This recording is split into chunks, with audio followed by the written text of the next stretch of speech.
പത്തനംതിട്ടയിലെ ജസ്നയെ കാണാതായിട്ട് ഇന്ന് 1 വർഷം. നിരവധി പോലീസ് സംഘങ്ങൾ മാറി മാറി അന്വേഷിച്ചിട്ടും ജസ്ന എവിടെയുണ്ടെന്ന് കണ്ടെത്താൻ കഴിഞ്ഞിട്ടില്ല. ജസ്നയുടെ തിരിച്ചുവരവിന് കാതോർത്ത് പിതാവ് ജെയിംസും സഹോദരനും സഹോദരിയും കാത്തിരിക്കാൻ തുടങ്ങിയിട്ട് ഇന്നേക്ക് 1 വർഷം തികയുകയാണ്.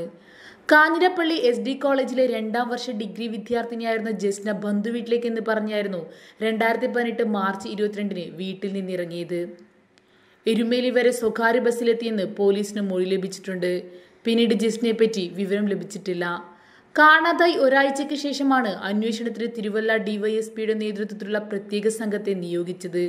കുടക്, ബംഗളൂരു എന്നിവിടങ്ങളിലേക്ക് അന്വേഷണം വ്യാപിപ്പിച്ചെങ്കിലും ഫലമുണ്ടായിട്ടില്ല. ലക്ഷക്കണക്കിന് മൊബൈൽ ഫോണുകൾ പരിശോധിച്ചു.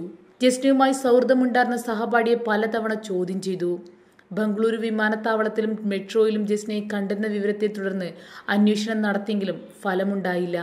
അന്വേഷണത്തിൽ പുരോഗതിയില്ലാത്തതിനെ തുടർന്ന് കഴിഞ്ഞ സെപ്റ്റംബറിൽ ADGP മനോജ് എബ്രഹാമിന്റെ നേതൃത്വത്തിൽ പ്രത്യേക സംഘത്തെ രൂപീകരിച്ചെങ്കിലും കേസ് എങ്ങും എത്തിയില്ല. നിരന്തര സമരങ്ങളും പ്രതിഷേധങ്ങളും നടത്തിയിട്ടും അന്വേഷണം മാത്രം എവിടെയും എത്തിയില്ല.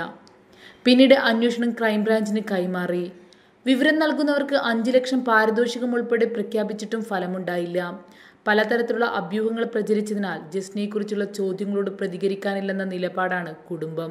കാണാതായ ഒരാൾക്ക് വേണ്ടി ഇത്രയും വിപുലമായ അന്വേഷണം നടത്തിയിട്ടും തുമ്പുണ്ടാക്കാനാകാതെ ഇരുട്ടിൽ തപ്പുകയാണ് ഇപ്പോഴും പോലീസ്. News desk, Big 14.